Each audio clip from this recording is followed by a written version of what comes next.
संत रामपालजी महाराजांचा असून मराठी भाषिक भक्त समाजास सहज समजावे म्हणून हिंदी भाषेतून मराठी भाषेत रूपांतरित करण्यात आलेला आहे.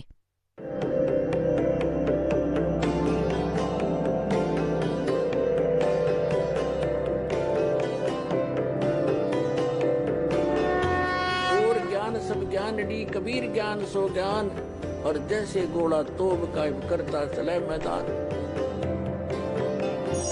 जगद्गुरु तत्वदर्शी संत रामपालजी महाराजांचे अमृत वचन सर्व पवित्र धर्मांच्या व पवित्र शास्त्रांच्या आधारावर. सत साहिब सतगुरुदेव की जय. बंदी छोड़ कबीर परमेश्वर जी की जय. बंदी छोड़ गरीबदास जी महाराज जी की जय. स्वामी रामदेवानंद जी गुरु महाराज जी की जय हो.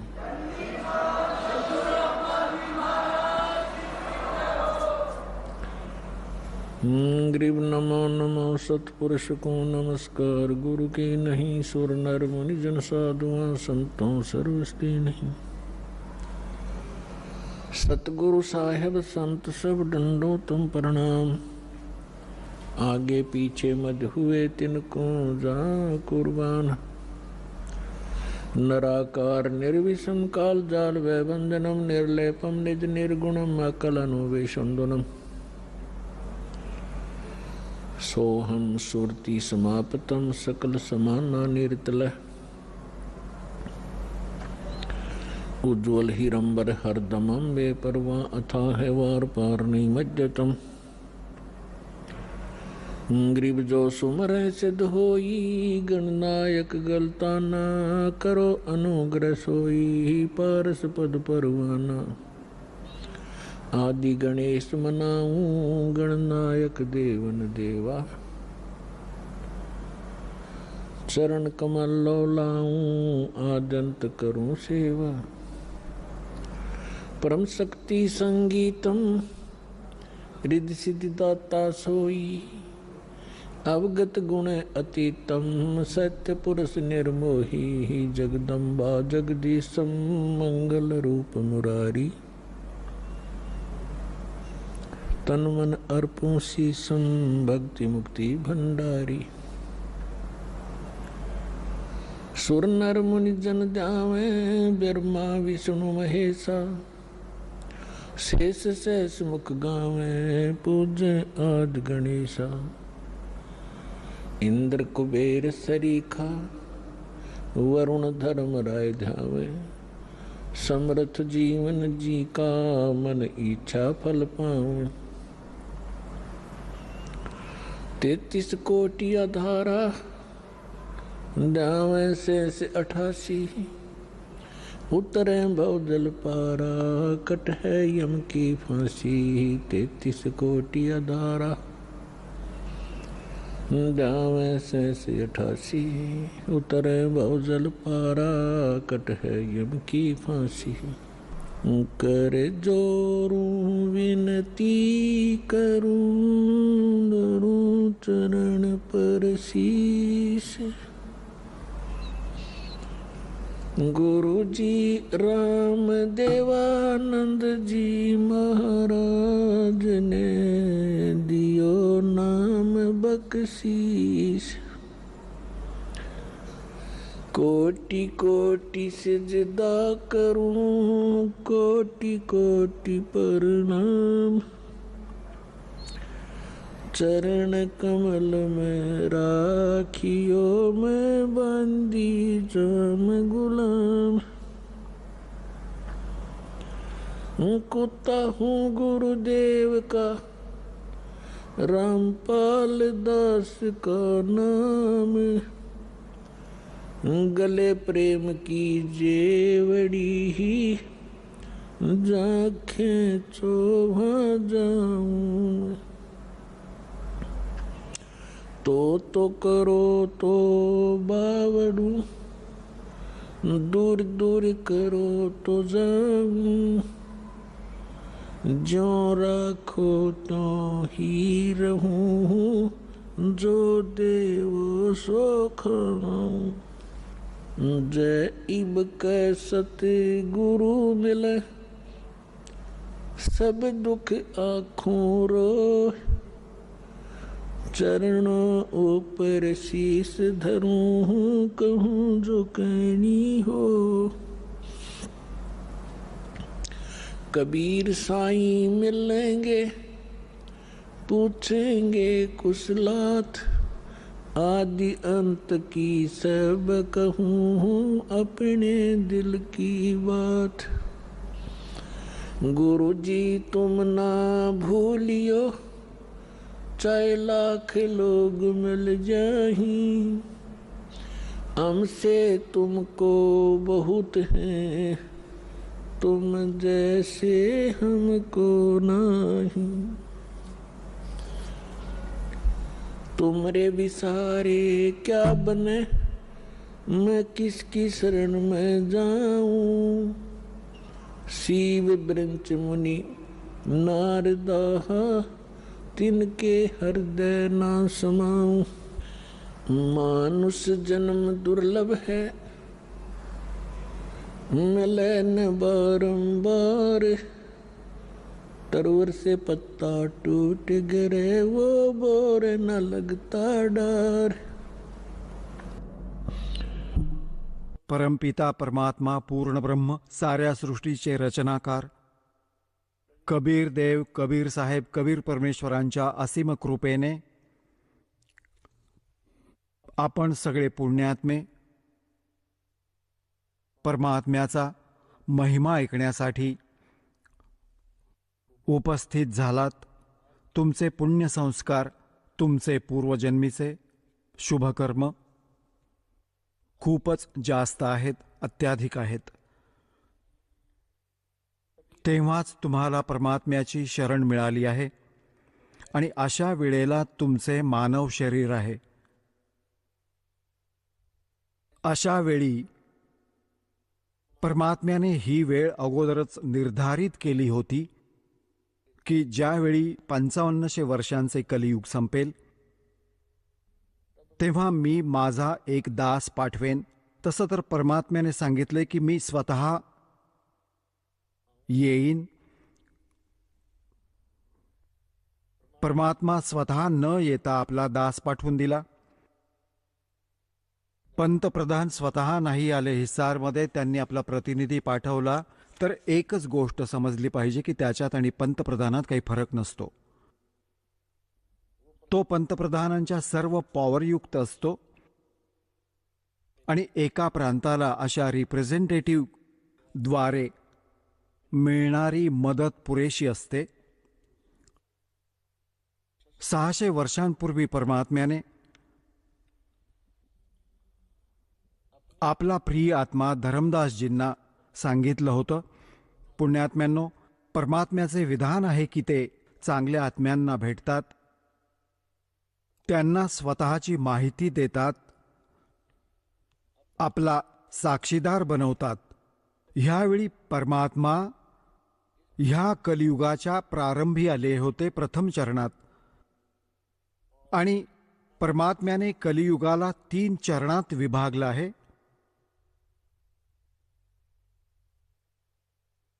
एक तर पहिला चरण, जेव्हा परमात्मा सन 1398 पासून सन 1518 पर्यंत 120 वर्षांपर्यंत एक साधा, एक सिंपल मॅन, सिंपल सिटीझन, आम नागरिक, साधारण नागरिक सारखं जीवन जगून त्यांनी आपल्यासाठी एक उदाहरण ठेवलं की भक्तांनो, हे माझ्या प्रिय आत्म्यांनो, जर तुम्हाला इथून पिच्छा सोडवायचा असेल तर इथल्या सगळ्या बकवादांना सीमित करून टाका.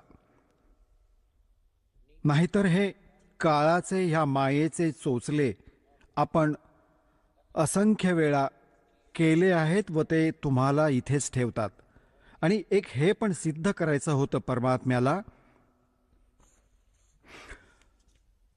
की असं समजू नका की त्यावेळी ब्राह्मण वर्ण जो होता तो केवळ भक्ती आणि ज्ञानप्रचाराचा अधिकारी मानला जायचा आणि आपण हेच मानायचो की ब्राह्मण लोकच भक्ती करतात, त्यांचाच अधिकार आहे आणि तेच मोक्ष प्राप्त करू शकतात. तर परमात्म्याने सिद्ध केलं होतं की त्यावेळी अस्पृश्यता तर फारच जास्त होती आणि विणकर जातीला फारच हीन मानलं जायचं. शूद्र वर्णात गणलं जायचं. परमात्म्याला हे सिद्ध करायची इच्छा होती की जाती आणि धर्म परमात्म्याला प्राप्त करण्याच्या कधीच आड येत नाहीत. ते ना सहयोगी आहेत ना बाधक आहेत. पूर्ण संत प्राप्त व्हावा, खऱ्या श्रद्धेने जो सत्साधना करेल, मग तो कोणत्याही वर्णात जन्मलेला असो, श्रीमंत असो वा गरीब असो, निर्धन असो, सगळे परमात्म्याची प्राप्ती करू शकतात आणि परमात्मा सगळ्यांना सारखा लाभ देईल. जर राजा भक्ती करतोय आणि बरोबर एक रंक करतोय, जेव्हा आध्यात्मिक स्तराचा जो सहयोग होतो, परमात्मा दोघांना सारखंच देतो, काही फरक नसेल. तर अशाच प्रकारे परमात्म्याला हे सिद्ध करायचं होतं की टोटे में भक्ति करे सोए सही सपूत, ये मायाधारी मस्करे है न जाने कितने जालिए ऊत. गरिबीतही भक्ती करतात, निर्धन दारिद्र्य असूनही परमात्म्याविषयी आस्था ज्याच्यात आहे. सोए सही सपूत और ये मायाधारी मस्करे न जाने कितने जालिए ऊत. रावणासारखे. आणि परमात्मा म्हणतात, राजा असो वा रंक असो, निर्धन असो वा धनवान असो, माणूस असो वा स्त्री वा पुरुष असो, परमात्म्याची प्राप्ती करू शकतो जर त्याला सद्गुरू मिळाले. तर पुण्यात्म्यांनो, तुम्ही त्या पुण्यात्म्यांपैकी आहात ज्यांना सद्गुरू पण लाभले. आणि जर आताही पार नाही झाला तर मग ती तुमची स्वतःची नालायकी असेल, परमात्म्याने कृपेत कसर नाही ठेवलेली. तर पुण्यात्म्यांनो, ही वेळ खूप आधी निर्धारित केली होती परमेश्वराने आणि काळाने आपलं जाळं फेकलं होतं. जेव्हा कबीर परमेश्वराला धरमदासजींनी विचारलं की हे दीनदयाळा, आपण जी कथा सांगितली आहे सृष्टी रचनेची, आणि ती ऐकून तर असं वाटतं की आम्ही खूप अपराधी आणि नालायक जीव आहोत. आम्ही भरल्या ताटाला लाथ मारून सुखसागराला सोडून या घाणेरड्या तलावात स्वतःच ह्या खराब पाण्यात येऊन पडलो. तुमच्यासोबत आम्ही खूप चीटिंग केलं आहे. हे दीनदयाळा, आपण कशी दया केलीत आमच्यावर. आपण तरीही येऊन सांभाळलं. किती दयाळू आहात तुम्ही. आम्ही कसा जुलूम केला तुमच्याशी विश्वासघात केला. तेव्हा परमात्म्याने म्हटलं की धरमदास, माता पित्याचा मुलगा अथवा मुलगी कितीही नाकर्ते असोत, तरीही त्यांची इच्छा असते की हे कधी सुधारतील आणि माझ्याकडे येतील तर मी त्यांना सर्व लाभ देईन. आता हे सर्व माझे आत्मे आहेत, माझ्यापासून उत्पन्न आहेत, माझ्या शरीरातून निघाले आहेत. परमात्म्याने आपल्या वचनातून सगळ्यांची उत्पत्ती केली आहे. आता आपण परमात्म्याच्या पोटातून बाहेर आलो आहोत आणि जी पण आई आपल्या अपत्याला, मुलाला वा मुलीला जन्म देते, तिला ते किती आवडतात. दासाने बघितलं की एका माईचा मुलगा अगदी जन्मापासून अपंग होता. लाळ गळत राहायची, असं वेडवाकडं तोंड होतं आणि ती आई त्याच्यावर इतकं प्रेम करायची की लाड करायची, त्याची लाळ पुसून मुका घेत होती, प्रेम करायची. तर पुण्यात्म्यांनो, आपण त्या परमात्म्याचे आत्मा आहोत जो आपल्यासाठी भटकतोय. आपण किती नाकर्ते आहोत, किती नालायक झालो, तरी पण त्याच्या हृदयात आपली वेगळी ओढ आहे. आम्ही काय चूक केली होती ते सृष्टी रचनेच्या द्वारा तुम्हाला अनेक वेळा सांगितलं आहे. आज विषय दुसरा आहे म्हणून थोडीशी हिंट देईन. ज्यावेळी परमात्म्याने सतलोक, अलखलोक आणि वरचे अगम आणि अनामी लोक सर्व उत्पन्न केले आपल्या वचनाने अजर अमर, आणि परमात्म्याने सगळ्यात आधी 16 पुत्रांची उत्पत्ती केली. त्याआधी 16 द्वीप उत्पन्न केले, त्याच्यात सर्वांना राहायला सांगितले. त्याच्यात एक पुत्र अचिंत होता. त्याला म्हटलं की तू सृष्टी रचना कर. बाकी त्याला त्याच्या सामर्थ्याचा आभास करायचा होता की तू किती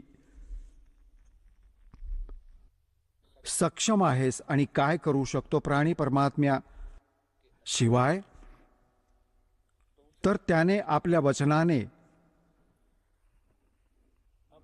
वचनाने अक्षर पुरुषाची उत्पत्ती केली. श्रीमद भगवद्गीता अध्याय नंबर 15 श्लोक नंबर 16 व 17 मध्ये 3 पुरुष आहेत, क्षरपुरुष, अक्षरपुरुष व उत्तम पुरुष तो अन्यहा.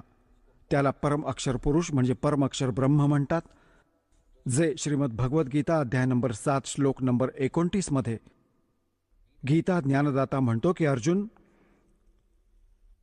जी व्यक्ती जरा आणि मरणापासून सुटण्यासाठी प्रयत्नशील आहे, त्यापासून मोक्ष मिळवू इच्छितात, वृद्धावस्था आणि मृत्यूपासून ते त्या तद्ब्रह्मशी परिचित असतात, संपूर्ण आध्यात्मिक ज्ञानाशी परिचित आहेत आणि सर्व कर्मांशी ते वेल नोन आहेत.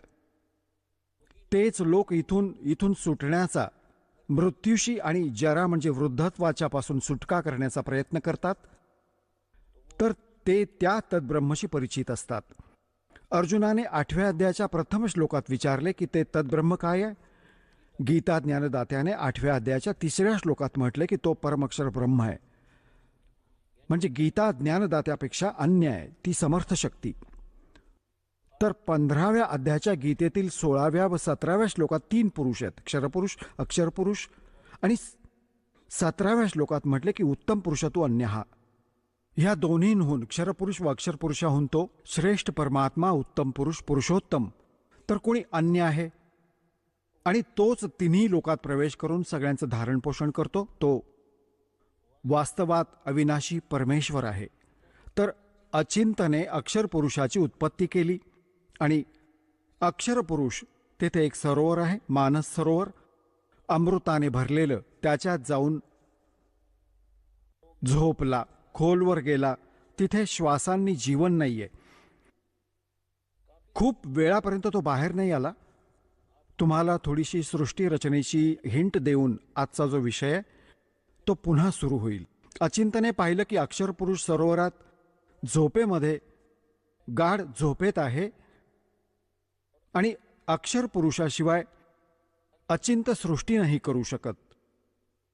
तेव्हा त्याने विनंती केली की अक्षरपुरुष निद्रेत आहे, हे प्रभू मी काही करू शकत नाहीये. तेव्हा परमात्म्याने म्हटलं की बाळा तू करू पण नाही शकत. हा तुला थोडासा एक झटका दिला आहे, कुठे तू मध्येच आडकाठी घातली असतीस. परमात्म्याने हे सिद्ध केलं की समर्थांचे काम समर्थच करू शकतो आणि दुसरा प्रयत्न करेल तर तो मारच खाईल. तेव्हा परमेश्वराने त्याच सरोवरातून थोडंसं पाणी आपल्या ओंजळीत घेतलं, आपल्या शब्दाने त्याचं अंड बनवलं. अंड्यात आपल्या वचनाने आपल्याच आतून एक आत्मा त्यात प्रवेश करवला. त्या अंड्याला खूप मोठ्या आकाराचे अंडे बनवले, त्याला त्यात सोडलं सरोवरात. गडगड गडगड करत ते खाली गेलं. तर त्याचा गडगडाट ऐकून अक्षर पुरुषाची झोप निद्रा मोडली आणि कोणालाही अर्ध्या झोपेतून उठवलं तर त्याला थोडासा राग येतो. त्याने रागाने बघितलं की कोणी माझी झोप मोडली, तर तो क्रोध त्या अंड्यावर आपटला. त्यामुळे ते अंड फुटलं. त्यातून हा क्षरपुरुष निघाला, क्षरपुरुष. आता ह्या आध्यात्मिक ज्ञानाला ऐकण्यासाठी ही सृष्टी रचना एक मास्टर की मानून चला. आणि जोपर्यंत तुम्ही या सृष्टी रचनेशी परिचित नाही होत तोपर्यंत तुम्ही अध्यात्माचा कोणताही शेंडाबुडखा समजू शकत नाही. पहिल्यांदा कोणी ऐकलं तर त्याला असं वाटेल की जशी दंतकथा बनावट कहाणी आहे. आता ते अंड फुटल्यामुळे त्यातून क्षरपुरुष निघाला, ज्योती निरंजन, ज्याला काळ पण म्हटलं जातं, जो 21 ब्रह्मांडांचा स्वामी आहे. तेव्हा परमेश्वराने म्हटलं की तुम्ही दोघे बाहेर या. ते दोघे बाहेर आले. त्यांना सांगितलं की जा तुम्ही अचिंतच्या द्वीपावर राहा. एक एक स्थान तिघांना दिलं, अचिंत, क्षरपुरुष आणि अक्षरपुरुष. त्यानंतर परमेश्वराने स्वतः उरलेल्या रचना केल्या आणि आपण सर्व आत्म्यांना आपल्या वचनाने उत्पन्न केलं.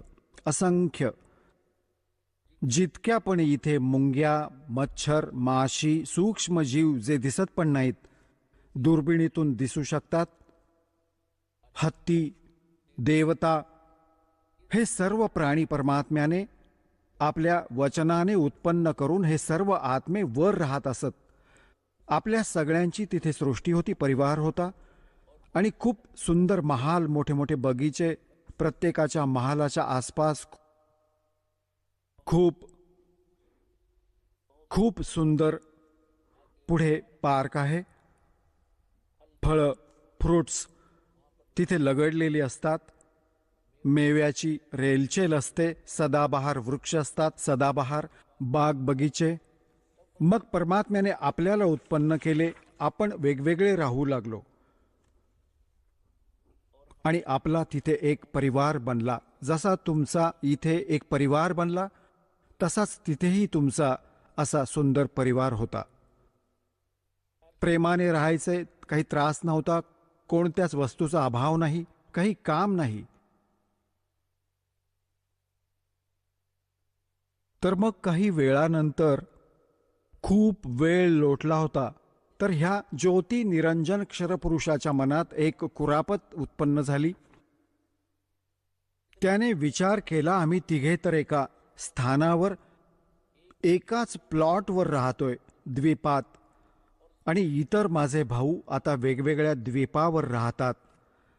तर मी स्वतंत्र द्वीप प्राप्त करेन. त्याने वेगळ्या स्थान प्राप्तीसाठी तप सुरू केलं. एका पायावर उभं राहून, एका पायावर उभं राहून त्याने तप केलं. कधी हा पाय ठेव, कधी तो. आणि आपण मग ह्याच्या जाळ्यात कसे अडकलो? आपण ह्या ज्योती स्वरूपी निरंजनला बघू लागलो आणि त्याच्या ह्या ड्राम्याला, ह्या ॲक्टिंगला, ह्या तपस्येला बघून आपण प्रभावित झालो आणि हा विचार करू लागलो की मोठी कमाल केली याने. एका पायावर उभा आहे. ओ हो हो, किती युग गेली, किती वेळ गेला. तर हे आज आपल्यामध्येही ही प्रेरणा, धारणा किंवा कमतरता आजही विद्यमान आहे. जसं कोणी ॲक्टर, कोणी हिरो किंवा हिरोईन, अभिनेता, अभिनेत्री,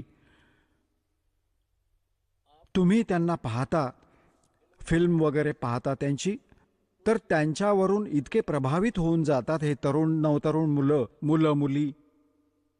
आणि ते कधी आले इथे बरवालामध्ये किंवा हिसारमध्ये, तर ही नादान मुलं त्याला बघण्यासाठी तिथे अनेक हजारोंच्या संख्येने जमा होतील. आणि ते तर आपल्या रोजीरोटीसाठी नट्टापट्टा करतात आणि हे विनाकारण फुकटची ओझी वाहण्यासाठी त्यांना बघायला जातात. त्यांच्यावर इतके आसक्त होतात आणि त्यांना आपला फेवरेट हिरो किंवा हिरोईन म्हणतात. बघा, त्यांच्याशी न देणं ना घेणं. हे यांना सांगा काय खाक देणार? ते स्वतःसाठी नाचू दे, नाचतात, उड्या मारतात, बकवास करतात 2 पैसे कमावण्यासाठी, आणि हे त्यांचं तोंड बघायला तो उभा, ती उभी इतक्या किलोमीटरवर. तर ही कमजोरी आपली तिथे झाली होती. आपल्याला सर्व सोयी तिथे प्राप्त होत्या. आपला समर्थ भगवान आपल्याला साऱ्या सुविधा देत होता. त्या सुविधा विसरून, परमात्म्याच्या त्या उपकाराला विसरून आपण ह्या नीचाला बघू लागलो, ह्या काळाला. आम्ही त्याच्यावर आसक्त झालो, जशी ही मुलं होतात ह्या ॲक्टर्सवर. परमात्म्याने अनेकदा आकाशवाणी केली की मुलांनो, ह्याचे हे ड्रामे बघू नका, मस्त राहा तुम्ही.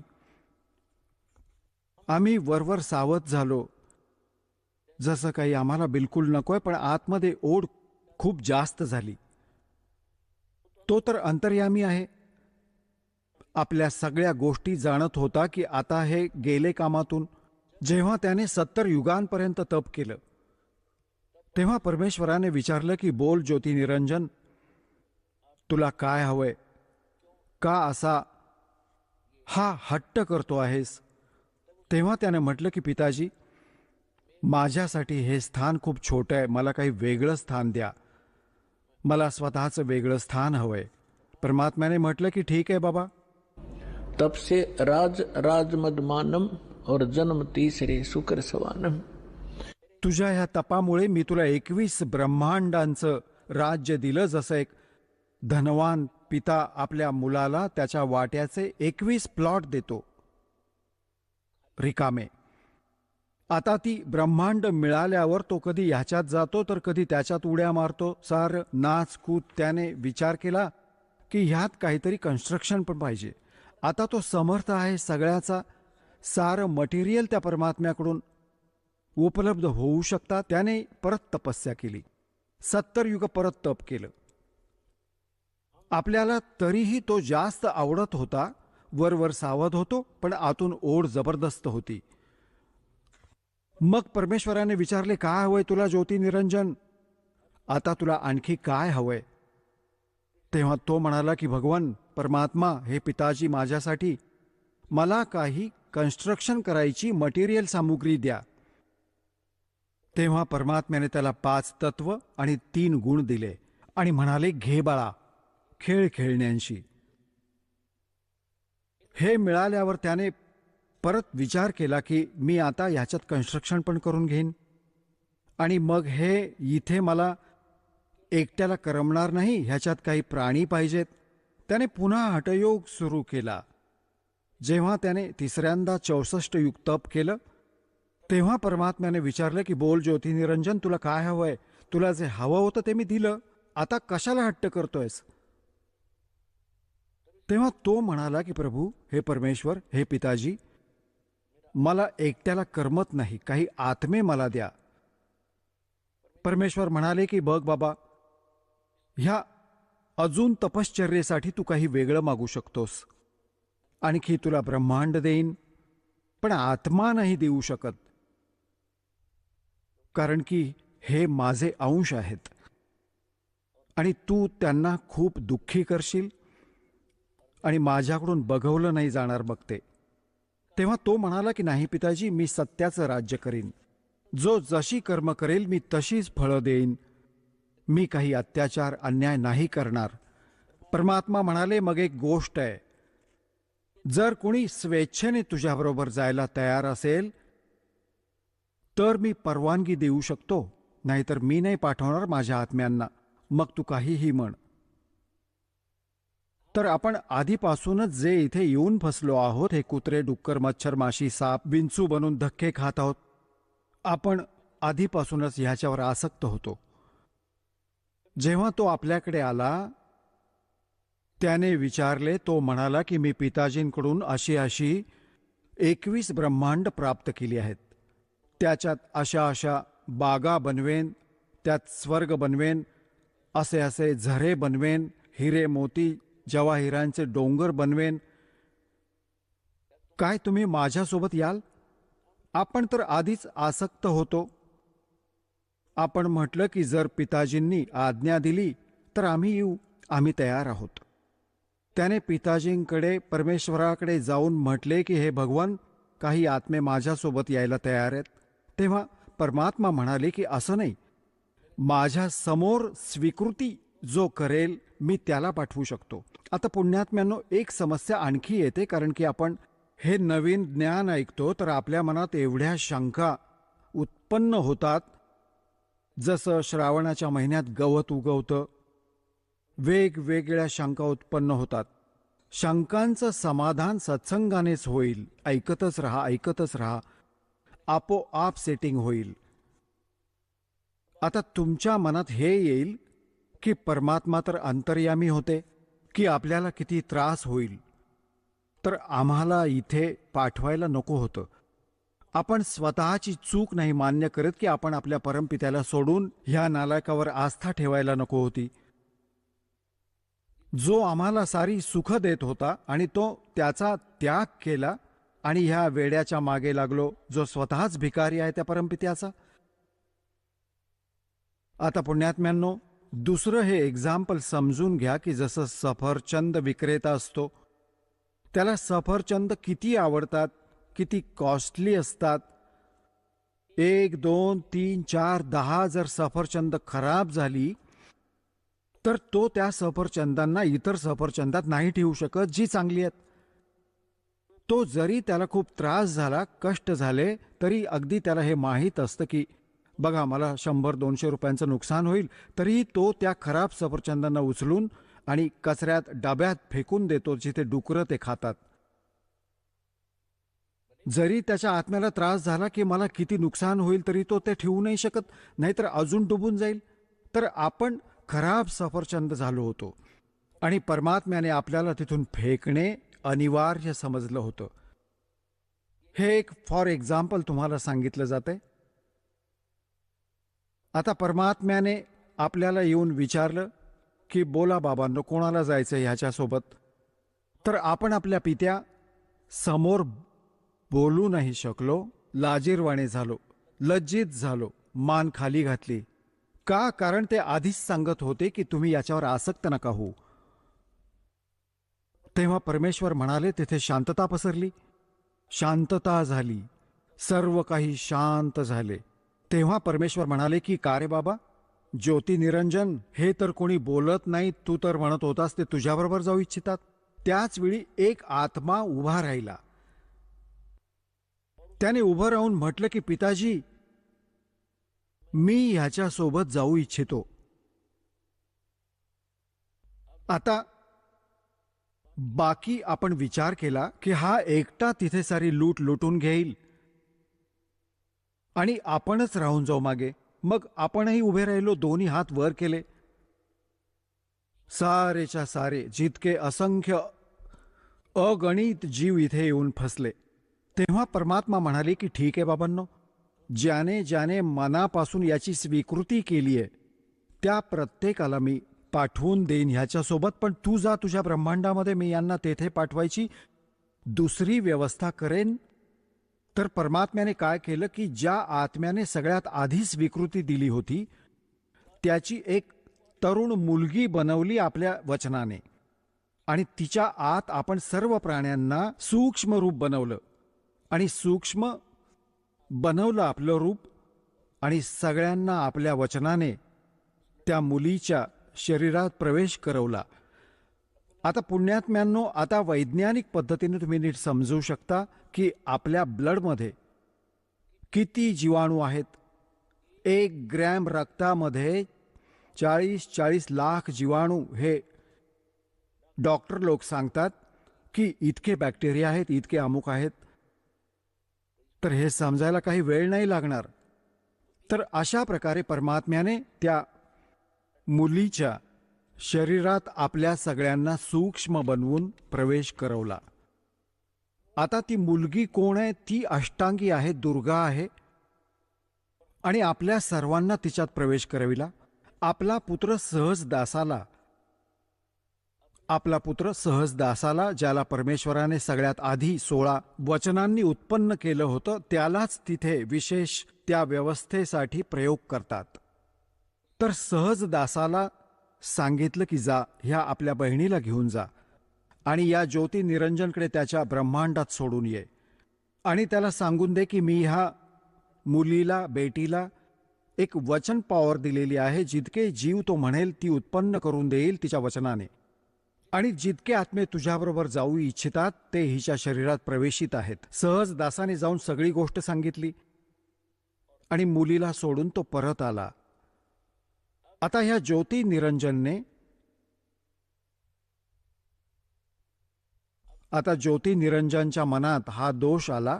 एकट्या तरुण मुलीला बघून त्याने एक अजून भयंकर चूक केली. तो विषय वासनावश होऊन मुलीशी दुराचार करण्याचा प्रयत्न करू लागला. तेव्हा मुलगी म्हणाली की ज्योती निरंजन,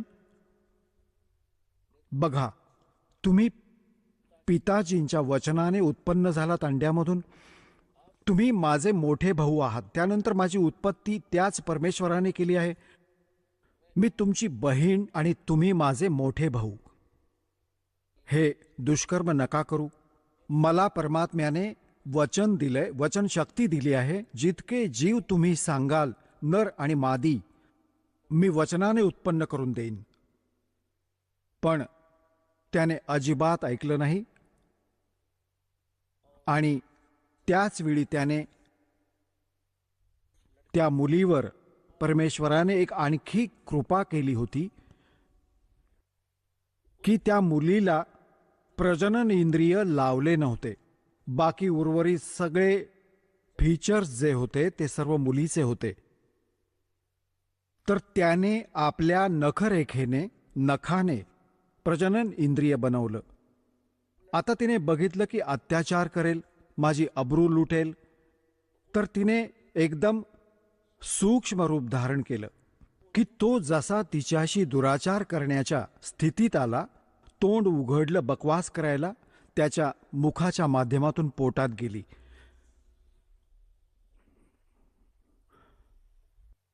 आणि तिथे जाऊन तिने हाक मारली की हे पिताजी, माझे रक्षण करा. माझ्याशी ह्याने असा दुर्व्यवहार केलाय. परमात्म्याला माहीत होतं की हा तुला असाच त्रास देईल. त्यांना आधीच माहीत होतं. आता झाला सुरू ड्रामा ह्याचा.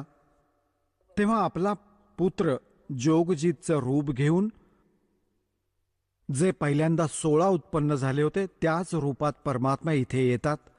आणि त्याच्या लोकातही जोगजीत रूप घेऊन गेले होते. आणि तेथे प्रकट होऊन म्हणाले की ज्योती निरंजन, ऐक आता वचन परमात्म्याचं. तू एक फार मोठी चूक केली आहेस ह्या खऱ्या लोकात. आणि अशा सतलोकात असा अन्याय करणाऱ्यांना हा दंड लागतो, दोष लागतो, अपराध लागतो, त्याला एक रोग लागतो. आजपासून तुझं नाव काळ असेल. मुलीला तू दुराचाराने दुःखी केलंस आणि तुझ्या पोटात ती गेली, तू तिला गिळलंस. आणि 1,00,000 मानव शरीरधारी प्राणी तू दररोज खाऊ लागशील. आणि 1,25,000 निर्माण करू लागशील. त्याच्या पोटाला भेग पाडली. परमात्म्याने आपल्या नखाने मुलीला बाहेर काढलं आणि म्हणाले की आजपासून तू इथे नाही राहायचं. ही 21 ब्रह्मांड घेऊन तुम्ही दोघं इथून निघून जा माझ्या नजरेसमोरून. आता ज्योती निरंजनला खूप, मग नंतर आपल्या चुकीची जाणीवही झाली आणि म्हणाला, भाऊ मला माफ कर, पित्याकडून मला क्षमा मिळवून दे. तो आपला भाऊ समजत होता, जोगजीत समजत होता, होते ते स्वयं परमात्मा. तेव्हा परमात्मा म्हणाले की बस, अजून फालतू गप्पा नको करूस आणि इथून अतिशीघ्र निघून जा. इतकंच सांगितलं होतं. त्याची 21 ब्रह्मांडे विमानाप्रमाणे निघून गेली खूपच वेगाने.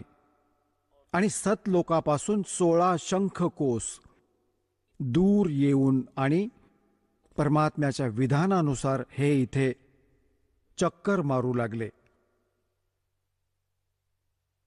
16 शंख कोसच्या अंतरावर सतलोकापासून हे आपण इथे बसलोय.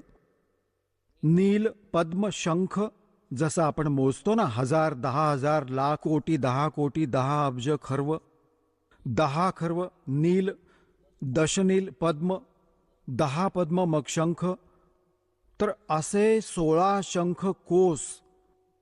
एका कोसामध्ये साधारण 1.5 मैल असतो आणि एका मैलात साधारण 1.5 किलोमीटर असतो. म्हणजे साधारण 3-3.25 किलोमीटर एका कोसात असतात. तर 48 शंख किलोमीटर अंतरावर आपण सतलोकापासून इथे आलो. हा काळ आणि ही दुर्गा. आता इथे येऊन त्याने विचार केला. त्याने पुन्हा तीच बकवास सुरू केली. मुलीने पुन्हा म्हटलं की ज्योती निरंजन, बघ, जुलूम नको करूस. आधी तर मी तुझी बहीण आहे, तू माझा मोठा भाऊ, आणि मग मी तुझ्या पोटातून बाहेर आले, तुझी मुलगी झाले, आणि ही दोन्ही नाती पवित्र असतात, तर जुलूम करू नकोस. पण ह्याने अजिबात ऐकलं नाही आणि दुर्गेशी पती पत्नीचा व्यवहार केला आणि 3 पुत्र उत्पन्न केले. 3 पुत्र अष्टंगी जाए, ब्रह्मा विष्णू शिव नाम धराए. आता पुण्यात्म्यांनो, इथे थोडीशी हिंट देतो की आजचा विषय एक खूपच आपल्या स्तरावर असेल. कारण की एकतर हे सिद्ध करणं अनिवार्य आहे की आपण ज्याला शरण गेलो आहोत, वास्तवात तो परमात्मा आहे की नाही. तर हा परमात्मा आपल्याद्वारे रचलेल्या सृष्टीला स्वतः ठीक ठीक सांगू शकतो, आणि त्या परमेश्वराने आपल्या रचनेला, आपल्या सृष्टी रचनेला स्वतःच येऊन सांगितले आहे. आजपर्यंत ब्रह्मा विष्णू महेशाची उत्पत्ती सांगणारा कोणी मनुष्य नव्हता. ऋषी महर्षी म्हणा, कोणी विद्वान म्हणवत असो. मग काय झालं? आता थोडंसं हे तुम्हाला मौखिक सांगून मग तुम्हाला शास्त्रात दाखवतो, तेव्हा तुमचा विश्वास दृढ होईल. तेव्हा हे 3 पुत्र उत्पन्न झाले. याने काय करून ठेवले आहे हे पहा. हे एक ब्रह्मांड आहे. आता हे एक ब्रह्मांड आहे. चित्र दाखवतो. ह्याचा अंड्यासारखा शेप आहे, अंडाकार शेप आहे याचा. हे पहा, हे एक ब्रह्मांडाचं चित्र आहे. हे एक ब्रह्मांड आहे एवढं.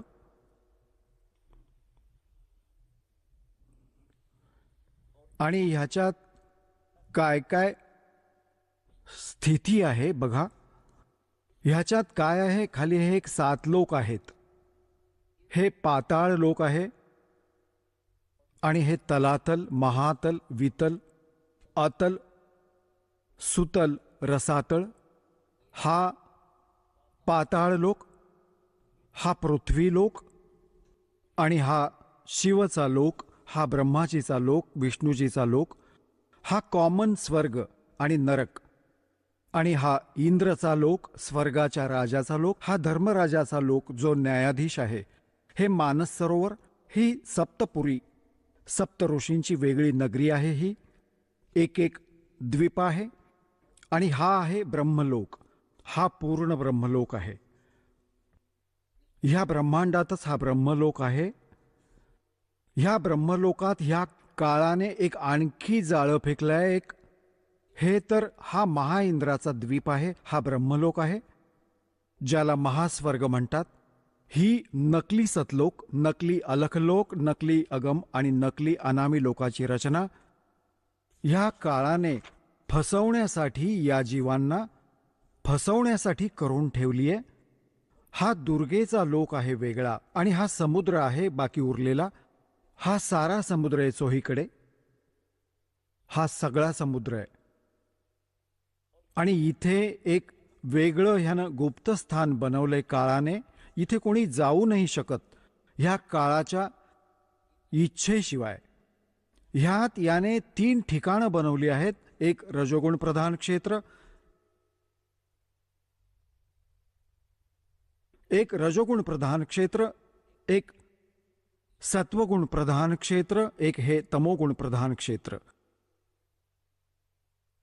जसं कोणत्या कक्षात, एखाद्या घरात, बिल्डिंगमध्ये, हाऊसमध्ये 3 कक्ष असतात, आणि एका कक्षात लावली असतील ही अश्लील चित्र, आणि दुसऱ्यात लावली असतील साधू संत फकीर महापुरुषांची, भक्तांची चित्र, आणि तिसऱ्यात लावलेली असतील शहीदांची, शूरवीरांची चित्र. मग जेव्हा व्यक्ती त्या अश्लील चित्रांच्या खोलीत प्रवेश करेल, ती बघून त्या बकवादांना मनात त्याच प्रकारचे भाव नॅचरली असतील, मग ते 2 तास राहो अथवा 3 तास राहो, त्यावर नजर पडली ना आणि मनात तोच दोष उत्पन्न होईल, मग त्यावेळेस तो रजोगुण युक्त राहील. आणि जेव्हा तो सत्वगुण प्रधान स्थानी जाईल, जिथे साधू संत फकीर महापुरुषांची चित्र लावली असतील, त्यांची हिस्ट्री लिहिली असेल, तर तिथे जाऊन त्याचा आपोआप एका साधूसारखा स्वभाव बनतो. आणि तिसऱ्या, जिथे शूरवीरांचे शहीदांचे फोटो लावलेले असतील, तर त्यांच्या कथातून त्यांचं बलिदान पाहून तसाच स्वभाव बनतो. ह्या काळाने हे जाळं फेकलेलं आहे, ह्या परमात्म्याने कबीरजींनी येऊन आम्हाला सांगितले. आता भगवानांशिवाय ह्याच्या मुळाशी कोण जाणार? असं जाळं पसरवून ठेवलंय. ब्रह्मा विष्णू महेशाला माहीत नाही आपला पिता कोण आहे, आणि त्या परमपित्याने येऊन यांचा तर एक एक दाणा दाणा मोजायला लावला. तर ह्याने काय करून ठेवलंय की जसं तुम्ही पाहिलं, हे बघा, ह्या ठिकाणी हे 3 असे मोठे मोठे क्षेत्र, हे बघा जसे दाखवलेत तुम्हाला, हे खूप हजारो किलोमीटर, हजारो कोसांचं क्षेत्र आहे. हे ह्या क्षेत्रात हे रजोगुण प्रधान क्षेत्र आहे. तर हा काय करतो, ह्याच्यात तो स्वतः ब्रह्माचं रूप घेतो, आपला पुत्र जसं हे असं रूप, आणि आपली पत्नी दुर्गेला ठेवतो सावित्री रूपात. ह्या दोघांच्या योगाने, पती पत्नी व्यवहाराने जो पुत्र उत्पन्न होतो, तो अशा चेहऱ्याचा आणि अशाच विचारांचा बनतो, आणि तोपर्यंत तिथेच राहतात जोपर्यंत ह्याचा जन्म होत नाही. आणि मग त्याला तिथेच त्याचं पालन करण्यासाठी ठेवतात, कोमामध्ये ठेवतात. जोपर्यंत हा युवा होत नाही तोपर्यंत कोमामध्ये ठेवतात, आणि तसा त्याचा प्रतिपाळ चालू ठेवतात. त्यानंतर ते इथे येतात सत्वगुण प्रधान क्षेत्रात. इथे तो विष्णुरूप बनवून घेतो व आपली पत्नी दुर्गेला लक्ष्मी रूप बनवतो. ह्या दोघांच्या संयोगातून जो पुत्र उत्पन्न होतो, तो सत्वगुण युक्त होतो आणि ह्याच्यासारख्याच चेहऱ्याचा बनतो. आणि इथे बघा, आणि जेव्हा तो तमोगुण प्रधान क्षेत्रात जातो तेव्हा अशी वेशभूषा करतो, आणि दुर्गेला तो अशी पार्वतीसारखा चेहरा देऊन तिथे ठेवतो. ह्या दोघांच्या संयोगातून जो पुत्र उत्पन्न होतो, तो ह्याच्या चेहऱ्यासारखा बनतो. मग ह्या तिघांना तो कोमात ठेवतो, आणि मग जेव्हा हे तरुण होतात, युवा होतात, ह्या तिघांना एकत्र करतो. आता ह्या आधी आम्ही तुम्हाला परमात्मा कबीरजींद्वारे आपली ही सारी आपली सृष्टीरचना सांगितली आहे, आणि ब्रह्मा विष्णू महेशाचे कोण माता पिता आहेत ती थोडीशी हिंट देईन. त्यानंतर मग तुम्हाला दाखवेन ह्या आपल्या सद्ग्रंथात, ज्याला आपण शिरोधार्य मानत होतो, आणि सत ज्ञानयुक्त पुराण, वेद, गीता यामधून सिद्ध करून दाखवेल हा दास. तर परमात्म्याला आपण अशिक्षित मानत होतो, आणि हे म्हणायचो की ह्याला काय माहीत, हा धाणक विणकर, ह्याला संस्कृत येत नाही, ह्याला काय माहीत वेद, गीता आणि पुराणातील गूढ रहस्य. अरे भगवान तर मुंगी किड्यांची भाषा जाणतो, तो सर्व प्राण्यांची भाषा जाणतो. आता हे सिद्ध पण करून दाखवेल दास तुम्हाला की त्या परमात्म्याने कशी कृपा केली. आता बघा, आता पुण्यात्म्यांनो, दास जे वचन म्हणेल ते असं समजा, 100% खरं समजा.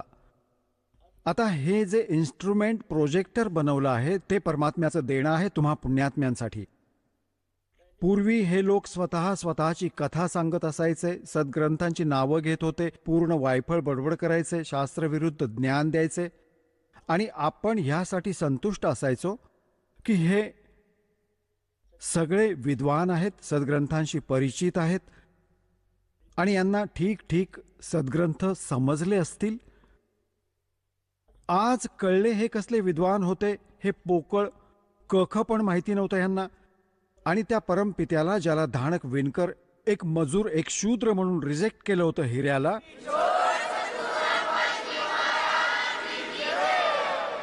चला आता आपण त्या श्रद्धाळूंचे अनुभव जाणून घेऊयात, ज्यांनी जगद्गुरू तत्वदर्शी संत रामपालजी महाराजांकडून दीक्षा प्राप्त केलेली आहे, तसेच त्यांच्याद्वारा सांगितलेल्या भक्ती मार्गावर चालत आहेत. नमस्कार. सत्साहेब. आपलं नाव? बाळू तुकाराम कोळी. आपण कुठून आलात? विरवाडा, तालुका चोपडा, जिल्हा जळगाव. आपला व्यवसाय काय आहे? माझा व्यवसाय शेतमजुरी आहे. हमाली काम करतो मी. संत रामपालजी महाराजांच्या शरणात आपण कधी आलात? संत रामपालजी महाराजांच्या शरणमध्ये मी 2018मध्ये जुळलो आहे. संत रामपालजी महाराजांची नामदीक्षा घेण्या अगोदर आपण व आपला परिवार कोणती भक्ती साधना करत होतात? हिंदू धर्मामध्ये प्रसिद्ध असल्यामुळे देवी देवतांची, ब्रह्मा विष्णू महेश यांची पूजा करणं, परत आपल्या घरात जे मंदिर बनवलेले लाकडी, त्याच्यामध्ये जे मूर्त्या बनवलेल्या आहेत, विठ्ठल, गणपती, महादेव यांना रोज सकाळी धुणं, त्यांना गंध लावणे, दिवा अगरबत्ती करणे ही साधना करत होतो. परत जय गुरुदेव पंथामध्ये मी जुडल्यानंतर त्या पंथ आणि तिथे जे त्यांनी मंत्र दिलेले आहेत ते मंत्र म्हणजे ओमकार, रारंग, सोहंग हे मंत्र ते आपल्याला बसून करायचे. म्हणजे असं की ध्यानमध्ये बसा, कानामध्ये आपल्या कानामध्ये बोटं टाकावं आणि ध्यान लावा, एकाग्रस्त व्हा की तुम्हाला शंकूचा आवाज येईल, बासरीचा आवाज येईल, मृदुंगचा आवाज येईल. असे जे आवाज आल्यानंतर तुम्ही असं वाटेल की तुम्हाला काहीतरी समजेल की आपण काही त्याचा मार्ग मिळालेला आहे. तर ते मी असं रात्री बसायचो, ज्यावर पंघरून घ्यायचो आणि मला काही त्याच्यामध्ये काही दिसायचं नाही. मी खूप एक दीड तास बसायचो. माझी मान, पाठ, कंबर एकदम दुखून यायची, पण मला ते कोणत्याही प्रकारचे दिसत नव्हतं. तर मी तो मार्ग सोडून दिला, मला आवडला नाही आणि देवी देवतांची रोज पूजा करायचो. आणि गावात राम मंदिर आहे, त्या राम मंदिरावरती रोज जायचो. तिथं ते मूर्त्या आहे, मूर्त्या असल्यामुळे त्या मूर्तींची पूजा करायचो, हनुमानची पूजा करायचो. हेच पूजा करत करत मी माझे आयुष्य काढत होतो. सर, जसं आपण सांगत आहात की आपण पूर्वीपासूनच भक्ती मार्गात होतात आणि मंदिरात जाणे, देवीदेवतांची पूजा करणे, उपवास तापास करणे आणि त्याचप्रमाणे आपण जय गुरुदेव पंथ याच्याशीसुद्धा निगडीत होतात. त्यांचीसुद्धा भक्तिविधी आपण घेतली होती, परंतु काही कारणास्तव आपल्याला ती पटली नाही आणि आपण जी परंपरागत जी भक्ती साधना आहे तीच भक्तिविधी आपण करत होतात. तर मला असं विचारायचं आहे की आपण संत रामपालजी महाराजांच्या ज्ञानाबद्दल आपल्याला माहिती कशी कळाली आपण त्या मार्गाकडे कसे वळालात? बरोबर सर, मी या मार्गामध्ये असं जुळलो की मी एक हमाली काम करतो, कृषी उत्पन्न बाजार समिती चोपडा. त्या मार्केटमध्ये काम करत असताना माझे गावाशेजारी एक गाव आहे विष्णापूर म्हणून, तिथे एक व्यक्ती होते, ते संत रामपालजी महाराजांच्या शरणमध्ये जुळले होते. जुळल्यानंतर ते आमच्या कामामध्ये, सानिध्यामध्ये सामील झाले आणि ते कोणाचे घरचे खात नव्हतं, पित नव्हतं. तर आम्ही त्यांना बोलायचो की तुम्ही आमच्या घरचं का खात नाही? ते म्हणाले आम्ही गुरुदीक्षाना केलेली आहे, आम्हाला चालत नाही. मी त्यांना विचारलं की मी पण काहीच खात नाही, पित नाही पहिल्यापासून, तर तुम्ही माझ्या घरचं खा. मग त्यांनी मला दुसऱ्या दिवशी एक ज्ञानगंगा पुस्तक आणून दिलं. ते ज्ञानगंगा पुस्तक ते म्हणे वाचायचं रोज. मग मी ते रोज वाचत असताना मग मी ते पुस्तक कमीत कमी 1 हप्ता मनाने वाचलं. त्याच्यामध्ये मला गीतेचे अध्याय दिसले. परत ब्रह्मा विष्णू कोण आहे, त्याचे माता पिता कोण आहे, ते अजरामर आहेत का, हे सर्व मला त्या पुस्तकातून आध्यात्मिक ज्ञान मला प्राप्त झालं. आणि त्यांना विचारलं, म्हटलं तर नामोपदेश घ्यायचा आहे तर मला कुठे जावं लागेल? मग ते म्हणे अजून 2-4 दिवस थांबा. मग त्यांच्या सानिध्यामध्ये राहतच त्यांना ते मला मोबाईल दाखवायचे, गुरुजींचे सत्संग दाखवायचे. काही ते गुरुजींचे सत्संग मला आवडायचे. मी दुपारी जेवण केल्यानंतर त्यांच्याकडनं मोबाईल घेऊन सत्संग बघत असतो. तर ते माझं ज्ञान एकदम माझ्या याच्यात फिट झालं. मग त्यांना म्हटलं चला तुम्ही मला उद्या कोणत्याही परिस्थितीमध्ये तुमची जिथं नामदास स्थळ आहे तिथं मला घेऊन चला.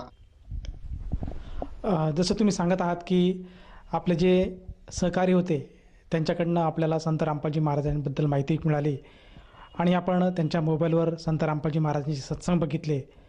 त्याचप्रमाणे ज्ञानगंगा हे पुस्तक वाचलं आणि त्या अनुषंगाने आपण संत रामपालजी महाराजांची सद्भक्ती स्वीकारली. तर मला असं विचारायचं आहे की जेव्हा आपण संत रामपालजी महाराजांशी जोडल्या गेलेत आणि संत रामपालजी महाराजांनी जी भक्तिविधी आपल्याला दिली, त्या भक्तिविधीमुळे आपल्याला व आपल्या परिवाराला काय काय लाभ प्राप्त झाला?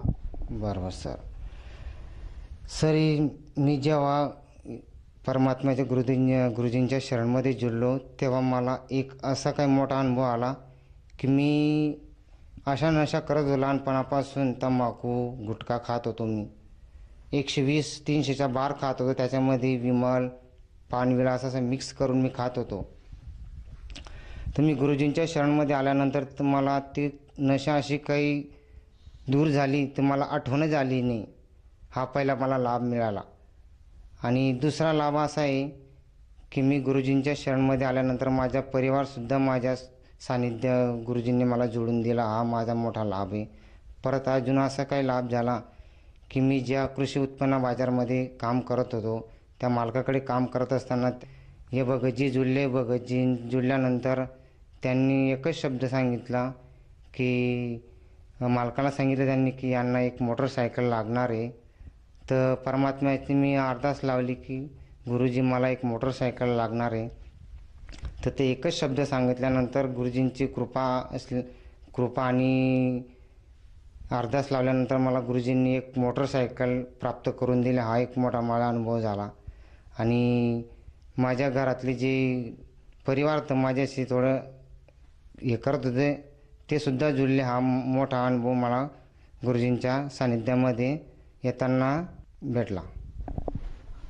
सर, जसं तुम्ही सांगत आहात की संत रामपालजी महाराजांच्या सद्भक्तीमुळे आपल्याला बरेचसे छोटे मोठे लाभ प्राप्त झालेत. तर ह्या अनुषंगाने इतर जो भक्त समाज आहे त्या भक्त समाजाला आपण काय संदेश द्याल? बरोबर सर. जे भक्त जे इंटरव्ह्यू माझे पाहत आहेत त्यांना एकच हात जोडून विनंती आहे की मनुष्य जीवन हा वारंवार मिळत नाही. झाडावरचं पत्तं जर तुटलं तेव्हा दुबारा जुळत नाही. तर हा मार्ग एक मोक्षाचा आहे. तुम्ही जेवढ्या लवकर संत रामपालजी महाराजांच्या शरणामध्ये येण्याची कृपा करावी. आणि तुम्हाला जर या मार्गामध्ये जुळायचं असेल तर त्यांचं सत्संग चालू असतं. त्या सत्संगाखाली एक हेडलाईन चालू असते, तिथं मोबाईल नंबर येतो. आणि जिथं त्यांचे जवळचे केंद्र आहेत, नामदान स्थळ आहे, तिथं जाऊन तुम्ही लवकर नामोपदेश घ्या आणि आपलं अनमोल जीवन हे गुरुजींच्या शरणामध्ये येऊन लवकर आपलं अनमोल जीवन पार पाडा. सर, जसं तुम्ही सांगत आहात की संत रामपालजी महाराजांची नामदान केंद्र आज महाराष्ट्रामध्ये प्रत्येक जिल्ह्यामध्ये आहे किंवा तालुक्यामध्ये आहेत. तर एखाद्या व्यक्तीला ते नामदीक्षा जर घ्यावयाची असेल तर त्या व्यक्तीला त्या नामदीक्षेसाठी किती पैसे मोजावे लागतील? सर, हा बरोबर विचारला तुम्ही. या मार्गामध्ये कोणत्याही प्रकारचे आपल्याला मूल्य लागत नाही. विनामूल्य नामदान स्थळ परमात्म्याने सर्व ठिकाणी केंद्र ओपन केलेले आहेत. तर याच्यामध्ये आपल्याला कोणत्याही प्रकारचं मूल्य लागत नाही आणि तुम्ही नाम उपदेश मोफत घेऊ शकतात. जिथे जिथं गुरुजींचे आश्रम आहेत, सत्संग केंद्र आहेत, तिथे जाऊन विनामूल्य तुम्ही नाम उपदेश घ्या आणि आपले अनमोल जीवन हे परिपूर्ण करा. धन्यवाद. सत साहिब.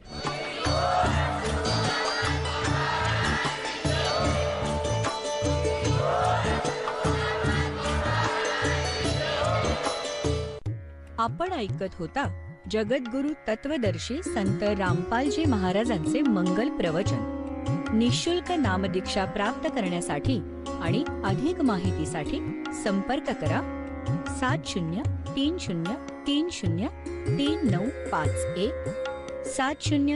7030303952. आमची वेबसाईट आहे www.jagadgururampalji.org. सर्व पवित्र धर्मांच्या व पवित्र शास्त्रांवर आधारित प्रमाणित अनमोल पुस्तक ज्ञानगंगा किंवा जगण्याचा मार्ग यापैकी कोणतेही एक पुस्तक निःशुल्क मागवण्यासाठी आम्हाला आपले पूर्ण नाव, पूर्ण पत्ता, पिनकोड सहित आणि फोन नंबर लिहून 7030303951 7030303952 नंबरवर SMS करू शकता किंवा आम्हाला 7030303950 नंबरवर